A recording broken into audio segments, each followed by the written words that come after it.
s'est rencontrés fin 2002 ou début 2003. Donc c'est, 5 mois avant de sortir notre premier disque. On s'est rencontrés dans une cuisine lors d'une fête. Ça se finit toujours dans les cuisines et c'est là que tu t'amuses le plus.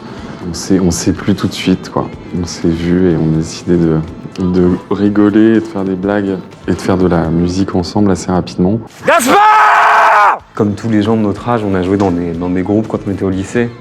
On savait jouer un peu déjà du piano, de la basse, de la guitare et de la batterie.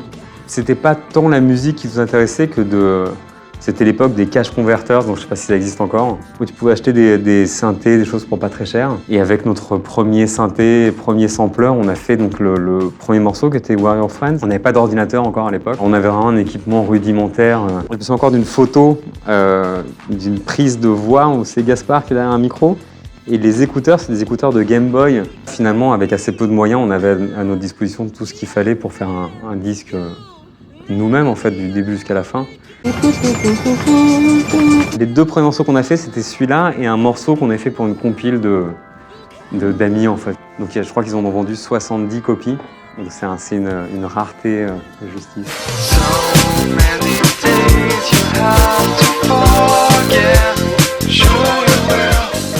Et on a rencontré Pedro pas très longtemps après, qui montait un label à ce moment-là, qui montait Headbanger. On a fait la 2e sortie du label.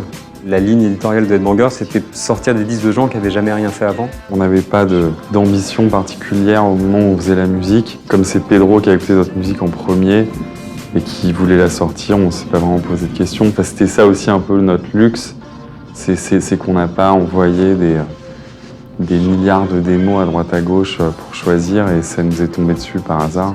Nos ambitions, elles se sont toujours adaptées à ce qui se passait.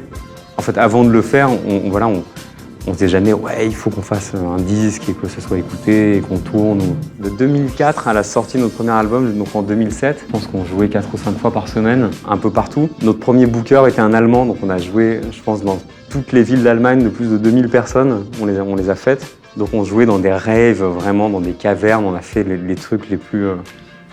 des trucs dans des hangars, sur des ports. Je pense que le truc de la rave techno allemande, on est allé bien loin à l'intérieur, mais c'était bien en fait de découvrir ces choses-là et ça a été notre seul contact avec ce truc-là. Mais tout comme on n'allait pas vraiment au club non plus et on a vraiment commencé à faire DJ. La première fois qu'on nous a demandé de le faire, on a appris en direct et c'était une soirée Respect en 2003.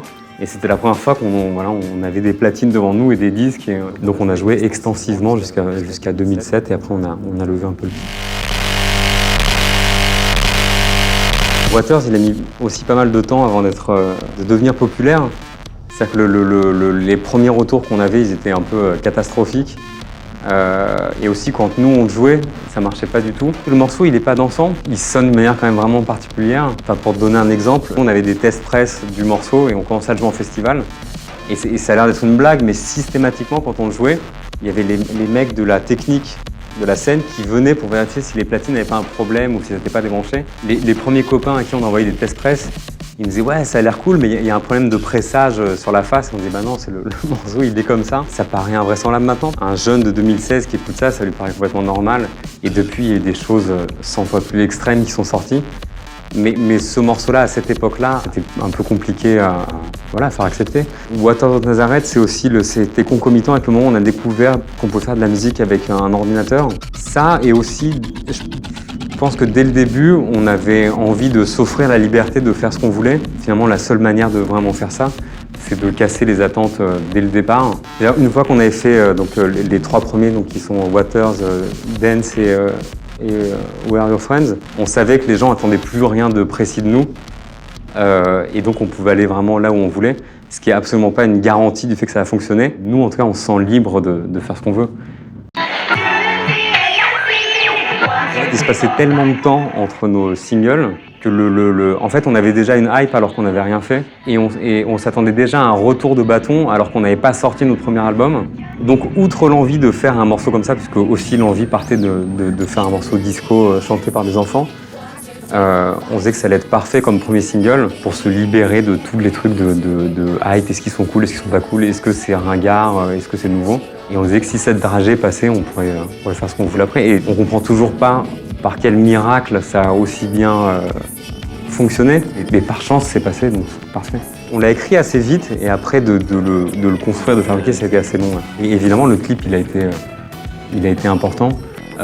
Et pareil, le clip, on avait fait un premier clip qui n'avait pas fonctionné parce que c'était trop compliqué à monter. Et donc on s'est retrouvé à devoir faire une vidéo très rapidement avec très peu d'argent. Et donc on a eu cette idée-là, de faire le truc avec les t-shirts qui bougent. Et finalement, c'est ce qu'il fallait pour ce morceau-là. Rétrospectivement, effectivement, c'est un peu l'esthétique de l'époque. Mais nous, au moment où on le faisait, on utilisait juste les éléments qu'on avait autour de nous. Et nous, on a toujours écouté beaucoup de pop, encore une fois, très très large. Et finalement, le seul truc qu'on aime bien en électronique, c'est les trucs qui sont qui sont violents en fait. C'est l'énergie et c'est pas du tout un truc qui repose sur des mélodies ou quoi que ce soit. On a toujours fait cohabiter dans nos disques ces deux choses-là, des morceaux qui sont un peu des prises d'otages et des choses plus légères à côté. Et parfois tout en un seul morceau.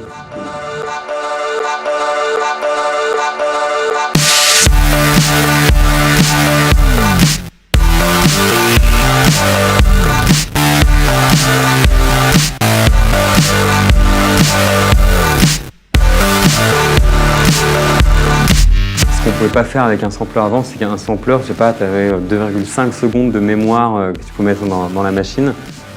Et dans un ordinateur, c'est infini. Je sais pas, on a entendu ce morceau-là, Ténèbres de Goblin. Et on s'est dit, voilà, le truc est là, c'est trop con de ne pas l'utiliser pour en faire quelque chose.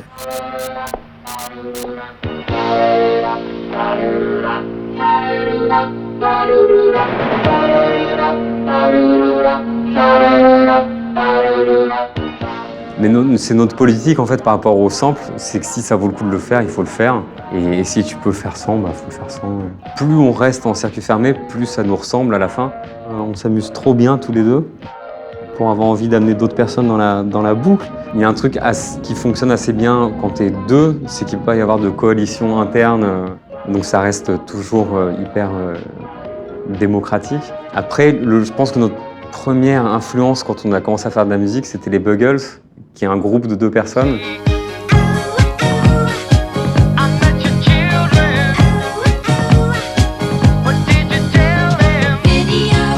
Et un groupe qui utilisait vraiment le studio comme un instrument. Je pense qu'il y a différentes façons de faire un disque. Il y a une intention qui peut être d'être à deux et de s'amuser en le faisant et de faire quelque chose de personnel. Ou alors de demander à la planète entière de t'envoyer des beats et des trucs et de choisir ce que tu veux et de les monter ensemble. Pourquoi pas, ça fait des bons disques aussi. Peut-être qu'un jour on le fera quand on sera vieux, mais pour l'instant on est bien comme ça.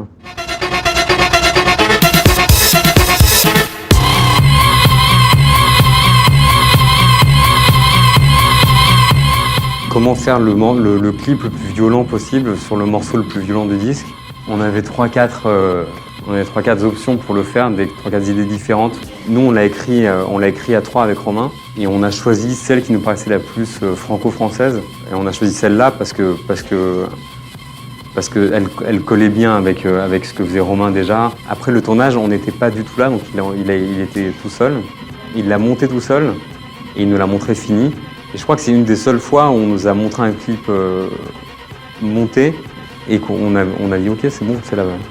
On change rien. Alors, une fois que l'idée était bien établie et qu'on avait écrit tout, il l'a fait de manière parfaite, mieux que ce qu'on imaginait. Mais on savait qu'on le faisait pour quelque chose de bien. Et que 10 ans plus tard, on se souviendrait plus de la vidéo, en tout cas qu'elle vieillirait bien et que ça resterait une bonne vidéo et que la polémique serait complètement risible. Et pour nous, aujourd'hui, c'est encore la meilleure vidéo qu'on ait faite.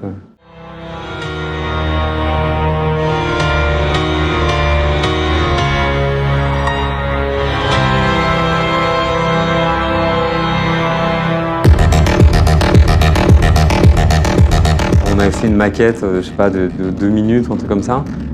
Et en fait, quand on nous a demandé de faire la musique pour un défilé, on s'est dit qu'on allait développer cette boucle qu'on avait faite et on l'a étendue à 18 minutes. C'est la seule fois de nos vies où on a fait une musique de commande. On était libre puisqu'on a fait la musique, ils nous ont rien demandé, ils nous ont pas demandé d'en toucher. Mais c'était contraint quand même par un format. On en a fait d'autres maintenant. Ouais, moi j'ai fait une musique de film avec Monsieur Oiseau.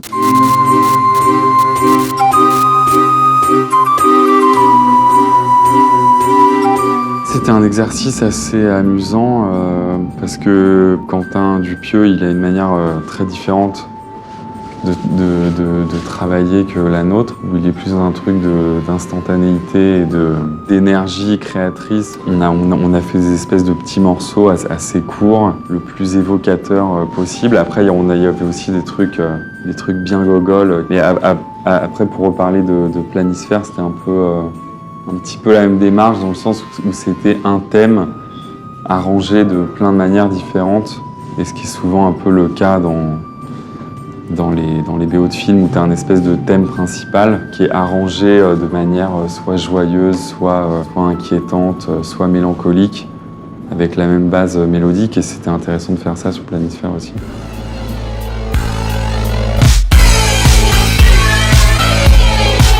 Et pourquoi on a sorti celui-là en premier ? Parce que Gavras, toujours le même, j'ai une campagne pour Adidas, il me dit « Est-ce que ça vous dit qu'on place un morceau dans le truc ?» Et on a passé un peu en revue ce qu'on avait pour l'album et on s'est dit que c'était le bon. Le deuxième album, pour nous, il est vraiment genre rock de stade en fait. Et c'était parfait de commencer par une campagne comme ça. Quel est le meilleur moyen pour un morceau entre guillemets stade de revenir que cette campagne énorme Adidas où tu vois des athlètes en train de faire des cascades.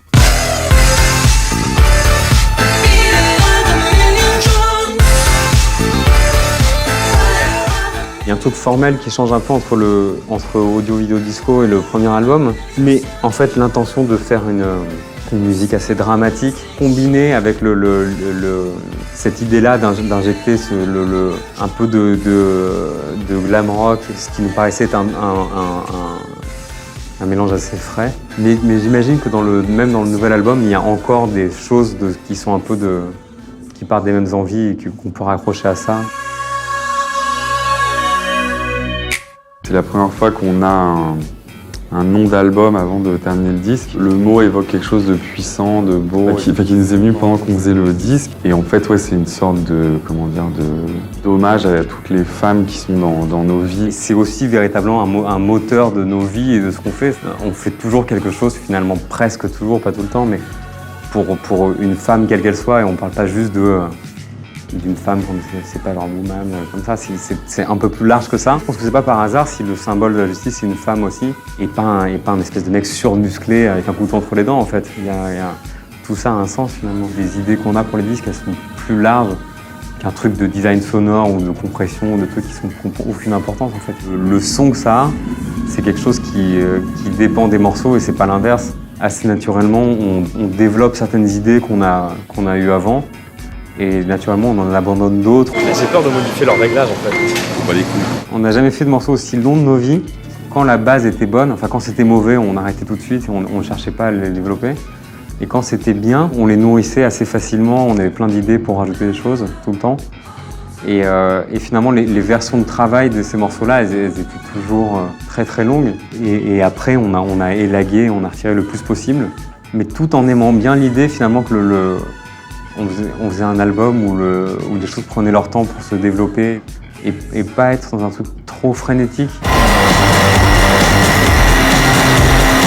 Il y a des choses qui viennent de ce qu'on a fait avant, finalement on se refait pas et on aime encore nos disques d'avant et on a toujours eu les mêmes influences. Il y a des choses nouvelles qui se glissent là parce que l'époque est différente, parce que le monde offre aussi des instruments et des choses différentes. La scène électronique française ou mondiale, ça nous a jamais vraiment intéressé. Ça veut pas dire qu'on n'aime pas cette musique, il y a toujours des mecs qui tirent leur épingle du jeu et qu'on aime bien et dont on entend parler. Mais de toute façon, la scène dance mondiale, elle est l'antithèse de ce qu'on fait plus ou moins. Things are different for us. You can invent an app, start a blog, sell things online. My friends and I, we promote parties. Bring your friends, bring all your friends. If they look like you, bring them all. Le film, aucun lien en fait. Le titre, en fait, de toute façon, il s'appelait comme ça dès le départ. On nous a dit voilà, ce film s'appelle We Are Your Friends et qu'on donne ou pas le morceau. Si on donne pas le morceau, ils feront des remixes et des covers. Pour être honnête, on n'a pas regardé le film, on n'a pas lu le scénar non plus. Mais je sais pas, c'est bien, c'est pas bien, ça a pas l'air super. Mais ceci dit, on était contents, on se disait ok, ça va être le premier film sur la scène électronique américaine. Et le truc finalement s'appelle d'un morceau fait par des Français 10 ans auparavant et qui a rien à voir avec ça. Et on pouvait pas s'empêcher de trouver ça cool quand même. C'est-à-dire que même sur les promesses d'un film qui allait pas être fantastique, On n'a pas hésité une seule seconde. Chaque morceau qu'on sort, on a toujours l'impression de prendre des risques. Et après, ça fonctionne pas. Et une fois que ça sort, ça ne nous appartient plus. Mais au moins, on sait qu'on est allé jusqu'au bout avec intégrité. Et après, que ça plaise ou pas, on n'y peut rien.